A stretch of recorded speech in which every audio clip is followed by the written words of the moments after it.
কপাল পোড়া বউটো কেউ নাই, তারা একটু হাত তোলো সবাই। কপাল পোড়া কি তোমাদের কারো বউ নাই? আমি বিশ্বাস করি না। হাত নামা, হাত নামা। আল্লাহ তুমি সবাইকে দিনদার নেককার বউ দিয়ে দিও, পরে সবাই আমিন। আমি আমার বাবাদেরকে পায়ে হাত রেখে বলবো, আব্বা জান, জাস্ট দাড়ি রাখলেই জান্নাতি হওয়া যাবে না, নামাজ পড়লেই জান্নাতি হওয়া যাবে না, আপনার সন্তানকে রাইট টাইমে বিয়ের পিঠে বসায় দেওয়া লাগবে, ঠিক না বাবা? বাবারা বোঝে না, বোঝে না। বাবারা বলে নিজের পায়ে দাঁড়িয়ে বিয়ে কর। আর মেয়েদের কথা কি বলবো, আসার সময় দেখলাম অনেক কলিজার টুকরা সম্মানিত বোনরা এসেছেন, মায়েরা এসেছেন।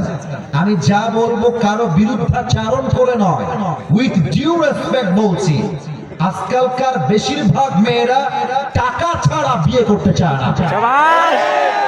আর কিছু মেয়ে আছে দেখবা টাকাওয়ালা পাইলে সরকারি বুইরা টাকার সাথে বিয়ে করতে বসতে চায়। মিথ্যা বললাম না সত্য বললাম? বলেন বলেন। প্রিয় বোন আমার, আমি আপনার শত্রু নই। আপনার বয়স মাত্র 18, আপনি 70 বছরের মানুষের সাথে মনের শান্তি পাবেন না। আপনার মনের শান্তি পেতে হলে আমার যুবককে আপনার বিয়ে করতে হবে, ঠিক না?